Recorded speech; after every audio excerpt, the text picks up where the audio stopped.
হঠাৎ হঠাৎ করে কিন্তু আমাদের কিছু ঠান্ডা ডেজার্ট খেতে ইচ্ছে হয়, ঠান্ডা পানি খেতে ইচ্ছে হয়। তো আমরা কিন্তু মাঝে মাঝে গরমে অস্থির হয়ে যাই। এই অস্থির গরমে আমরা ঠান্ডা পানি খেয়ে কিন্তু আমাদের পরাণ ও কলিজা ঠান্ডা করি। তো আমাদের মাঝে মাঝে উচিত ডেজার্ট কিন্তু কিছু খাবার তৈরি করে ফ্রিজে রেখে দেওয়া। তো আমরা যদি বাহির থেকে আসি, পেটে ক্ষুধাও লাগে এবং গরমের জন্য অনেক বেশি কষ্ট হয়।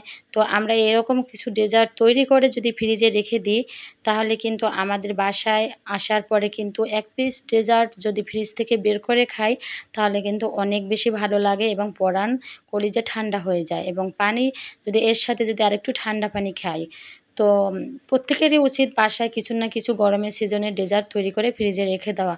যেমন আমের সিজনে আম দিয়ে ডেজার্ট তৈরি করে ফ্রিজে রেখে দেওয়া। তো বিভিন্ন ব্রেড দিয়ে ডেজার্ট তৈরি করা যায়। তো এই তো আমি আজকে নতুন একটি রেসিপি নিয়ে আসছি, ম্যাঙ্গো ব্রেড ডেজার্ট। তো আসসালামু আলাইকুম আমার প্রিয় ভালোবাসার মানুষেরা, কেমন আছেন আপনারা সবাই?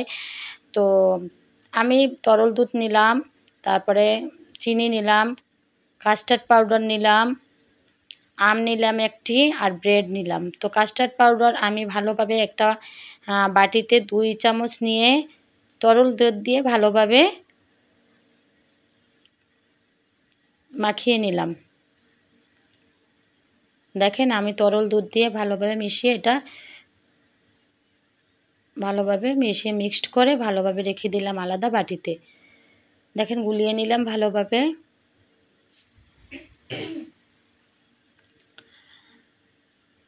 আর আমার প্রিয় বন্ধু আর চিনি দিয়ে দিলাম। আপনার স্বাদ মতো আপনি চিনি দিয়ে দিবেন, যার যার স্বাদ মতো। তো আমি আমার স্বাদ মতোই আমি আজকে ম্যাঙ্গো ব্রেড ডেজার্টটা তৈরি করব।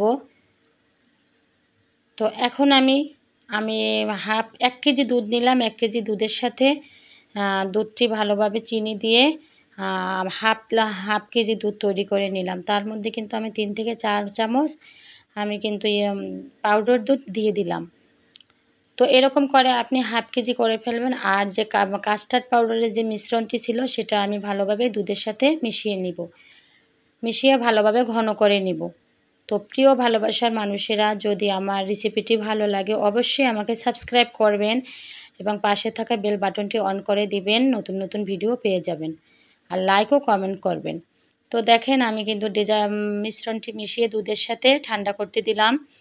এখন আমি আমটি ভালোভাবে টুকরো করে কেটে নিলাম আর এটা ভালোভাবে ব্লেন্ডার করে নিব। আর আমের ডেজার্টটা যে গরমের সিজনে এতটাই লোভনীয়, এতটাই স্বাদ, আপনারা তৈরি না করলে কখনো বুঝতেই পারবেন না যে কতটা লোভনীয়। দেখেন এটা ভালোভাবে ঠান্ডা হয়ে গেছে। এর মধ্যে ঠান্ডা করার পরে কিন্তু আপনি অবশ্যই এই দুধ আর কাস্টার্ড পাউডারের মিশ্রণটির মধ্যে আমি ব্লেন্ডার করা আমটুকু সব দিয়ে দিলাম। এটা ভালোভাবে সুন্দরভাবে মিক্সড করে নিব।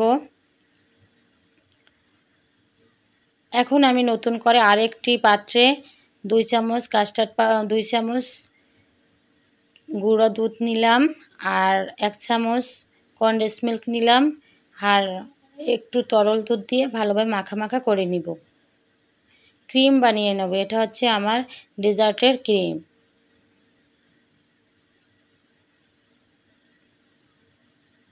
এখন আমি ব্রেডগুলো ভালোভাবে পাশ থেকে কেটে সুন্দর করে একটা ব্রেডটারে সুন্দর করে একরকম সুন্দর করে চারপাশ থেকে কেটে নিব।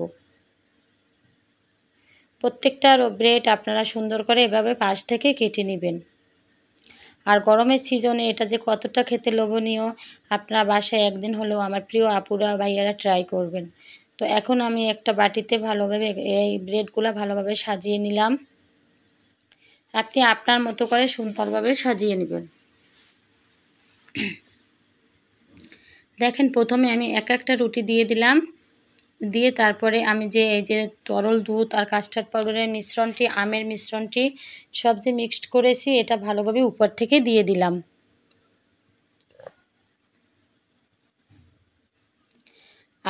আর এর উপরে দিয়ে দেওয়ার পরে আমি কিন্তু কাজু বাদাম এবং কাঠবাদাম নিয়েছি।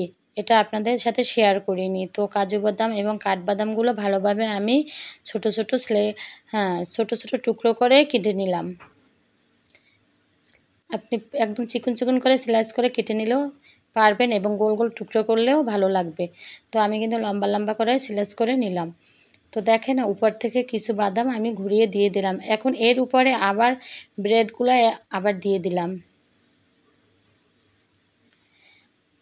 এখন এর উপরে আবার আমি মিশ্রণটি আবার দুধ, তারপর কাস্টার্ড পাউডার, তারপরে ম্যাঙ্গোর মিশ্রণটি ভালোভাবে উপর থেকে দিয়ে দিলাম। আর এটা খেতে যে কতটা লোভনীয়, বাসায় ট্রাই না করলে বুঝতেই পারবেন না। অবশ্যই আমার প্রিয় ভাই ও আপুরা বাসায় অবশ্যই ট্রাই করবেন। দেখেন আমি যে ক্রিমটা তৈরি করেছিলাম পাউডার দুধ, কনডেন্স মিল্ক আর তরল দুধ দিয়ে, এটা উপর থেকে ভালোভাবে সুন্দরভাবে লাগিয়ে নিলাম।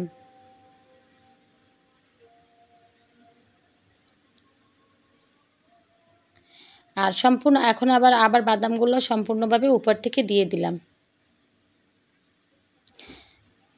দেখতেও যতটা লোভনীয়, খেতেও কিন্তু অসাধারণ।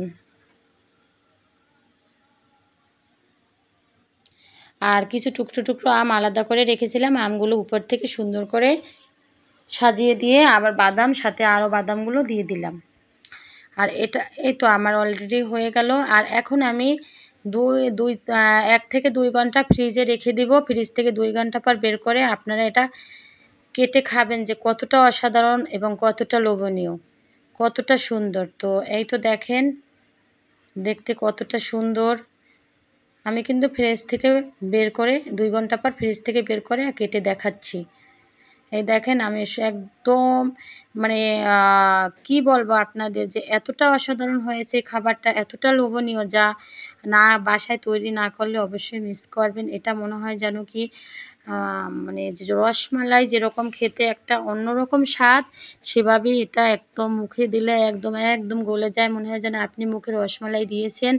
মানে এতটা ছানার মিষ্টি, মনে হয় যেন ছানার তৈরি করা মিষ্টি, একদম আপনার মনে হবে সেটাই যে ছানার তৈরি করা মিষ্টি।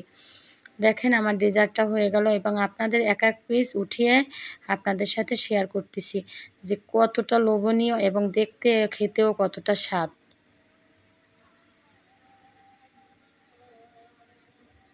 দেখেন আমি উঠিয়ে আপনাদের সাথে শেয়ার করলাম, দেখতেও কতটা সুন্দর এবং খেতেও কতটা লোভনীয়।